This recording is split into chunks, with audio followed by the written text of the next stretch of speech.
guys, welcome to my show Amrita. And today we have somebody all the way from Dubai.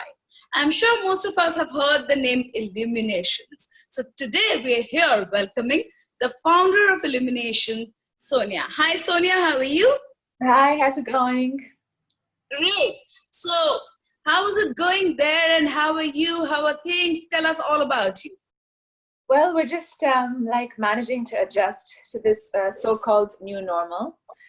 As you can tell, the last few months have been quite unpredictable and a challenging time for a lot of people, but it's also provided a lot of learning opportunity in this school of life that we're constantly evolving and growing towards. So it's been an interesting time. Obviously, like everything else in life, it's had its ups and downs and it's had its advantages, but it's been a great time to really, take the moment and opportunity to reconnect back with who we truly are and what makes us happy. And I think there's no perfect opportunity than the pandemic to help us become aware that whilst we don't have control over what's going on around us, we certainly have the power to change what's going on within us. And that's primarily what my organization is all about. So Illuminations is a holistic healing and well-being platform that helps people to change what's going on within their inner space so they can see a change in their outer world. Obviously, our philosophy lies in the fact that everything in your life is a reflection of what's going on as a mirror within your inner self. And if we can change the reflection in the mirror, or if we want to change what we see around us, we just have to, take that moment and opportunity to look within ourselves. So that's what basically our goal is, to help people live more happier, healthier, and a more purposeful life. And we do so by providing a variety of different tools based on a holistic healing approach.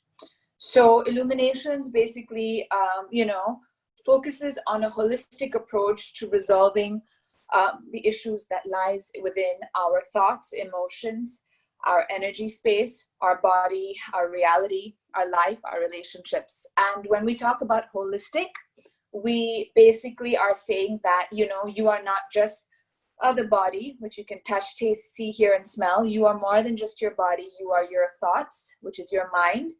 You are your emotions, and you are your energies. And all these areas of your life have to be coexisting in harmony in order for you to experience a happier, healthier, and more productive way of living. And so our goal is to help people, kind of look within themselves and to tap into these gifted resources such as our mind, our body, and our energy in order to live out the best version of ourselves. So that is primarily what we do. But Soniyaa, as you rightly said, all these three aspects have to coexist together. But looking at the pandemic, staying at home, there are a lot of stress, there are a lot of panic attacks happening around. So, it's very important to kind of talk to your mind or control it or manage it. So how do you think that is possible?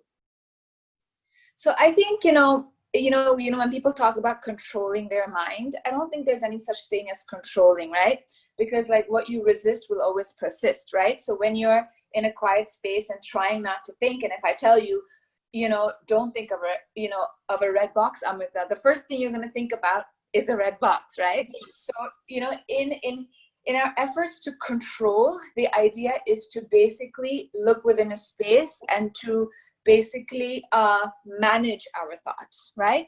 And the first step to managing our thoughts is becoming truly aware of where our thoughts are coming from, right? So where do your thoughts come from? Your thoughts are coming from your beliefs, and your beliefs are coming from your experiences. So your thoughts, beliefs, and experiences is what is all within the mind. Now, we always tell our clients that if you want to change your reality, you have to change your thoughts, right? In order to change your thoughts, you have to identify your beliefs about your thoughts, right? Where are these thoughts rooted in? These thoughts are rooted in your beliefs. And where are these beliefs coming from? These beliefs are coming from your experiences in the past. So the mind is always either living in the past, based on these experiences. And based on the experiences from the past, we're always constantly worried about a future which may or may not happen. So 90% of what we stress, worry, and fear about, doesn't actually come true. Of course, in this case, it's the pandemic. So there is definitely, the rule has been broken. And of course, we're all faced with something that's unknown, right? So what is unknown to the mind is very fearful, and what is known is very comfortable. So as human beings, we constantly gravitate towards what makes us feel comfortable, and that is the known, and what makes us feel uncomfortable. So going back to your point is that in the pandemic, if you ask about 20 people, you'll have 10 people that will say, the pandemic has been a great learning opportunity. I've gotten to learn new skills. I've expanded my creativity. I've got to spend more time with my family. I've built new ways in order to reach out to my customers. And then you have the other 10 people who still aren't leaving the house despite, having, things opened up. And simply because, within that space, you have people who are constantly anxious, constantly depressed, who are watching the news, and they're constantly like reaffirming what is the worst that's going to happen, So you have all types of people. And why do different people react differently in the same scenario? And that's primarily because of the beliefs which we hold on to, right? And so these thoughts are being triggered by our beliefs which are coming from the past. So how we react to stress and trauma has largely a conditioned response from our past experiences in our childhood, right? And what we do as a trained clinical hypnotherapist and holistic healer, our goal is to help people become more aware. The first step is awareness, right? So when you become aware or self-aware of the thoughts and emotions that are governing your mind, your body, and your energy, you can then take proactive steps such as mindfulness, meditation, a lot of emotional healing techniques that you teach yourself in order to help people, neutralize the toxicity of those negative experiences that are coming from the past, so that it doesn't have the power to influence you on the present, right? And that's what we do. So the idea is that a lot of people sometimes find it hard to reflect on their past, because all these fears, all these worries, all these apprehensions, all these beliefs are being triggered from past experiences in their childhood. And when we go back and when we can just, try to find a way to manage our mind by not living so much in the past, but truly living in the power of the present moment. And this is something that you can train your mind and your brain to be able to cultivate, this practice of being mindful, this practice of being present. A few weeks ago, I shared on my Instagram that when you're living in the past, you're constantly depressed. When you're living in the future, you're constantly anxious. When you're living in the present, you're living in peace. And that could not be so true then, especially at this given moment, And I think if people can learn to cultivate, and I'm a huge believer in this, becoming aware of your thoughts and emotions, and truly with a lot of love and empathy and compassion, finding tools such as mindfulness and meditation to train your mind to remain in the present moment awareness. And I think that's one of the most powerful tools that I would, recommend to a lot of people. What does Soniyaa do? Now, we're very anxious, and we've got a lot of things that you've told us, but then we are very inquisitive, and we want to know what does Soniyaa do in her life to avoid, the negative energies surrounding her. Well, okay. See, I don't believe in negative and positive. I don't believe in judging or labeling our experiences, because you see, Amrita, the moment we label and judge our experiences as good and bad, right and wrong, the human mind is always trying to run away and fear what is bad in our mind as a label and run towards what's good. And life is about experience, right? And if we see everything, so for example, if you're in a train station, right? And your life is like a train, right? And each stop represents a different experiences, because you live in a world of duality where you have right, you'll have wrong, where you have good, you'll have bad, where you'll have hot, you'll have cold. So all of these are simply experiences, but the human mind tends to judge, label these experiences, and then you will start to become completely averse to things that don't make you feel good, and try to be drawn and attached to things that make you feel good. but we know that life is temporary and turbulent in nature, right? What goes up must always come down. And when we attach ourselves to what always makes us feel good, then we get into a temporary gratification and a fear of always losing. So rather, if we can become a neutral witness and the observer to all our experiences, that sometimes in the train track of life, you will get off at stops that are going to make you feel really bad, right? Pain is inevitable. You are a human being packaged with emotions, and pain is a byproduct of being human. So when you go through loss, fear, worry, sadness, you're going to feel those emotions because that's part of the human experience, right? And then you're going to get off at another stop and there's going to be moments of joy. The whole idea of being the enlightened Buddha is neither labeling either them as good or bad, but witnessing them as experiences so you can find and recreate that happiness despite the circumstances. So this is a very, I mean, obviously it's something that each individual, it's about the art and mastery of cultivating this experience of life, right? So I might talk to you and tell you, oh, you shouldn't judge and label your experiences. But obviously when things don't work out well for me, I'm like, oh, this doesn't work out, or, like I'm feeling bad about it. But I always constantly remind myself of this awareness. That's a first step. Don't label, judge your experiences. That's number one, right? So number two is realize that because life is a train station and, like a train and, you have good stops and bad stops, this too shall pass. So no matter whatever in our life, if we can go back through our life experiences, no matter how bad things were, that also did pass and we're standing right in front of each other here today, right? So that's the next thing that I do. The third thing that I do is grounding. I find grounding so important. And what do I mean by grounding? Grounding is bringing your energies, your thoughts, your emotions into the here and the now, right? We're constantly oscillating between the past and the future. We're not in our body. We're not in the present moment. And the present moment has a lot of signs. Like I believe in the power of coincidence. I'm sure you do too. I believe in the power of destiny. Like I believe in synchronicity. I believe your intuition, your higher self, whatever you may call it, that divine guidance is willing to connect with you at every given point in time. But you're so busy in your mind that you're not able to hear the signs. You're not able to become aware of where the signs are trying to take you. And simply by being present, the first thing you can do is remain grounded. And how do I do that? So I bring my energies back into the here and now. So for people who actually don't meditate, one of the exercises that I do teach in grounding is number one, is 5 things that you can see in your environment. So if you're going through a really stressful or anxious time, take a deep breath and just observe 5 things that you can see in your environment, right? Then you can go on to 4 things that you can touch. So I can touch my shirt, I can touch the chair, I can touch the desk. 3 things that you can hear. So if you close your eyes and start focusing on 3 sounds that you can hear, right? 2 things that you can taste, and 1 thing that you can smell.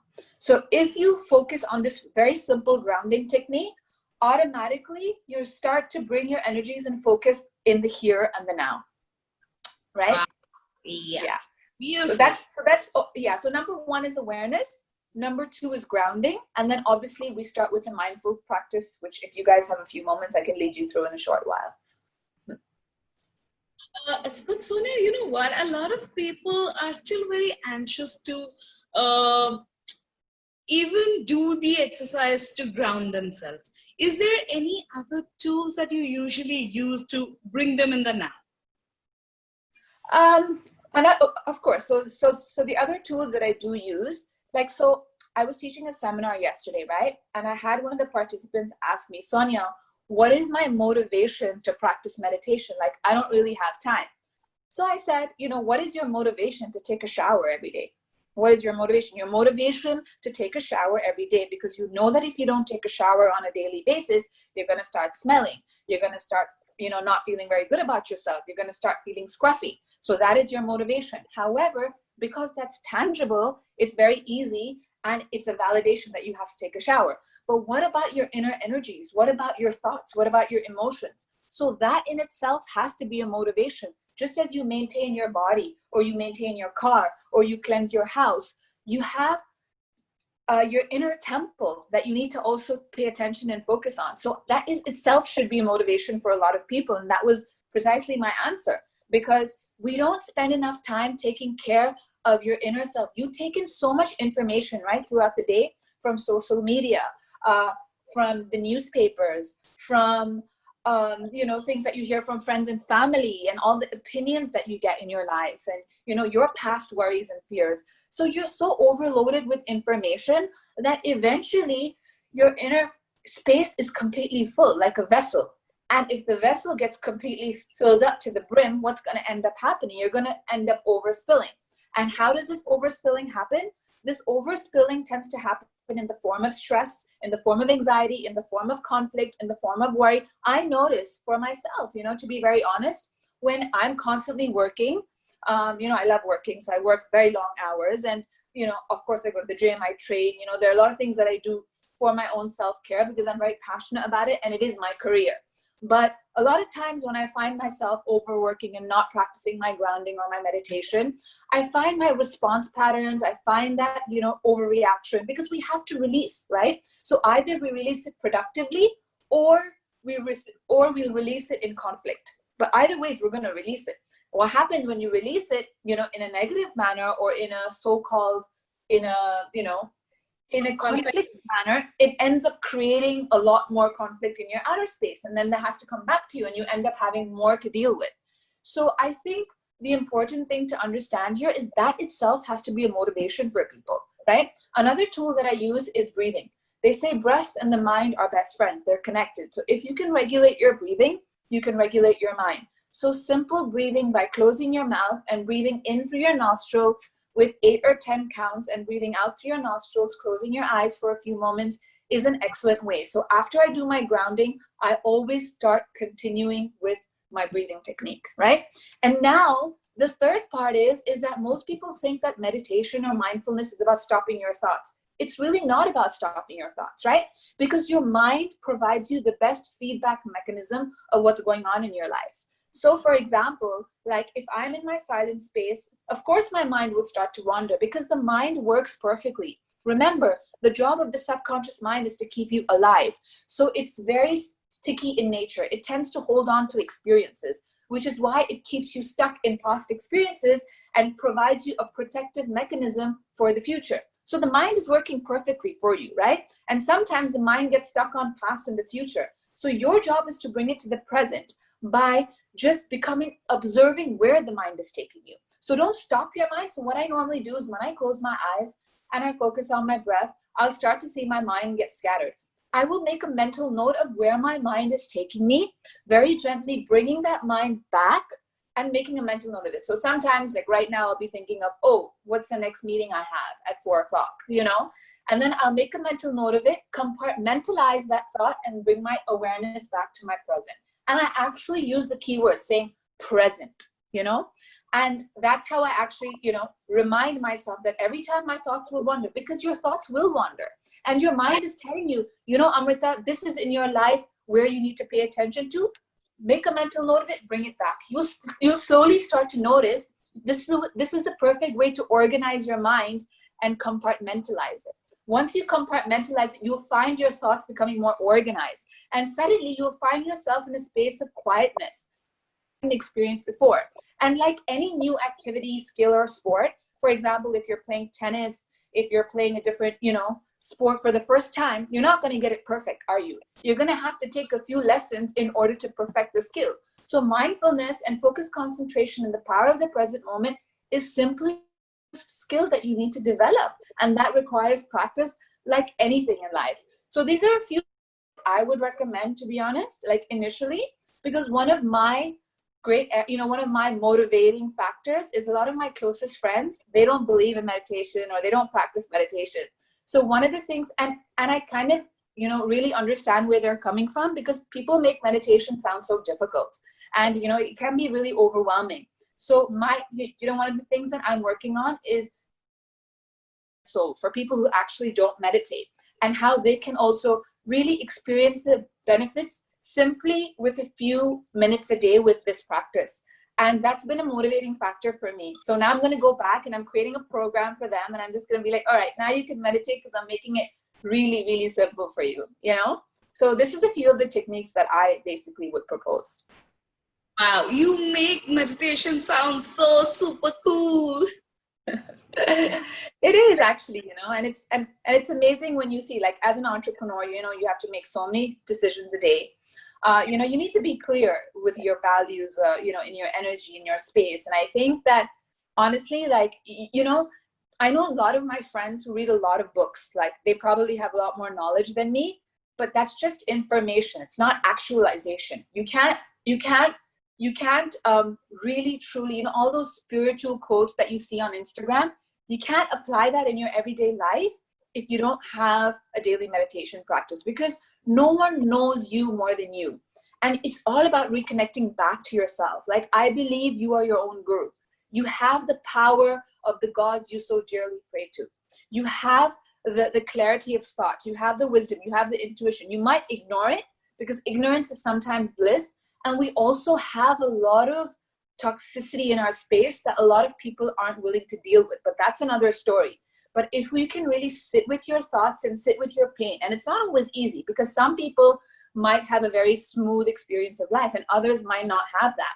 So when they sit still with themselves, all of that comes up, and but one of the beautiful ways is that more you feel the pain, you got to feel the pain to release it. You can't suppress the pain. You can't avoid the pain. You can't use coping mechanisms with shopping or relationships or anything outside of you to fill that void. You really got to feel that pain, feel it completely, and release it. And that's the only way to really, really heal out of any issue that you have in your life. And for me, I might be talking about this, but for me, of course, there's so many challenging areas in my life, could be with my family, that I do really, obviously I experience it myself. But I always remind myself that I sit with my space, and I know that whilst pain is inevitable, like, suffering from our pain is always a choice.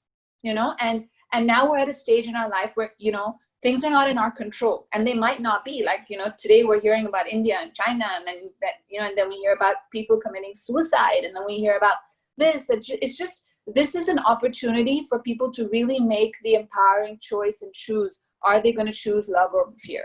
It's all about choosing love over fear, right? Love for yourself, love for everybody around you, over fear of the past, fear of the future. One question that I keep getting from people is, do you really have to give up on your favorite food if you're meditating? So yeah, that's a question I would like to throw open to you. So I mean, I'll tell you a little bit of a background about that. Actually, it's quite interesting that you asked me that question. I was just thinking about that the other day in the shower. I get the best ideas, honestly, in the shower. That's why when people say, why do you spend so much time in the bathroom? I'm just like, because I'm thinking about things, idea. I agree to that. So basically, like, I used to be a vegan for like about a year, I watched all these documentaries on Netflix.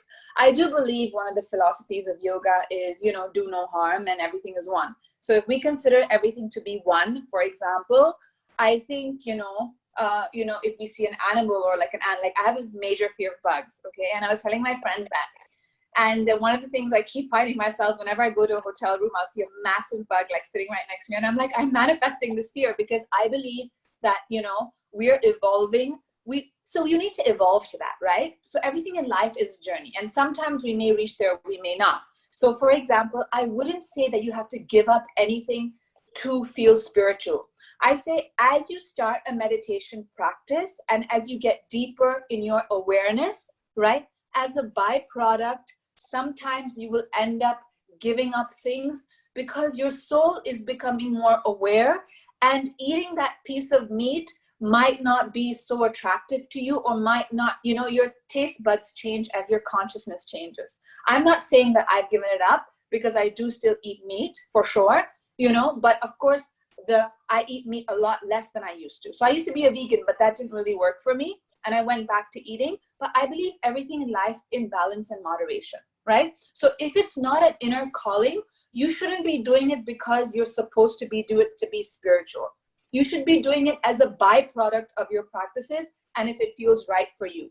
And that happens very naturally. Like, a lot of people who I know who have turned vegan, it's happened like a natural course of their awareness or their journey. And I don't really judge people who don't like it. like who eat meat as being non-spiritual at all. Like, I don't believe in that. So I believe in a complete balance. And I think when you show people that you can be comfortable in a temple or a trance party, or you can be comfortable in any scenario, you know, it's not about giving up life.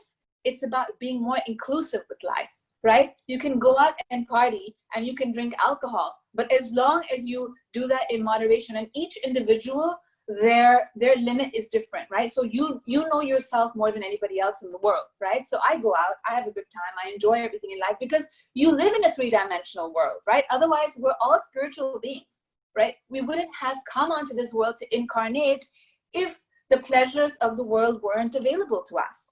But for example, if you eat an ice cream, and if you constantly eat that ice cream every single day, what's going to end up happening? You're going to have an attachment to that ice cream. And then you're going to want it even when the ice cream is not there. And then that ice cream is going to start to control you. So as long as your experiences don't control you, and without those experiences, you'd be fine with them, I think that's your barometer or perfect kind of way to check in with yourself, that whether it's okay or it's not okay for you. So for example, if I went to an ashram and I spent a month eating vegetarian food, it wouldn't bother me at all. Like, I wouldn't be like, oh my gosh, I miss meat, you know? But it would, so that's why I feel like, okay, it's all right to eat it once in a while, you know? And that goes with anything in life. So if it's there, it's great. If it's not, I mean, that's also fine.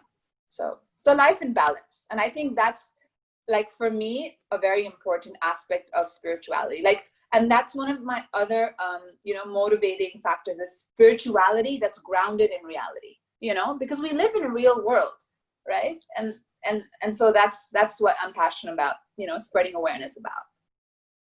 Wow, Sonia, I mean, there's so much of things that we get to learn from you, and this, you know, so many things put so beautifully and so simply for all of us. Is there any message that, you know, you would like to say to our listeners before we say goodbye? Of course, we don't want to let you go, but yeah, anything that you would like to tell them? Any message that I would like to, well, there's nothing that comes to my mind currently at the moment, but I would just say, you know, like, life is really short, and, you know, sometimes shorter than we think. And I know, like, I myself am also a victim of this as well. We think it's forever. And I think that if anything that you're going through, you know, whether it's pain or fear or conflict, it's just that, you know, everything is just going to pass. And I think that one of my favorite phrases is, "This too shall pass." So I leave your viewers with that. And yeah, thank you so much for having me and, you know, sharing. It's really nice to be able to do this. I'm doing this actually, you know, yeah, so I've been like an entrepreneur for the last 12 years, but I've only recently come out, you know, as a personal coach, and like sharing my personal opinions about spirituality and wellness. So it's wonderful to have the opportunity to be able to share with you. So thank you so much for that. Thank you so much. Take care. Bye.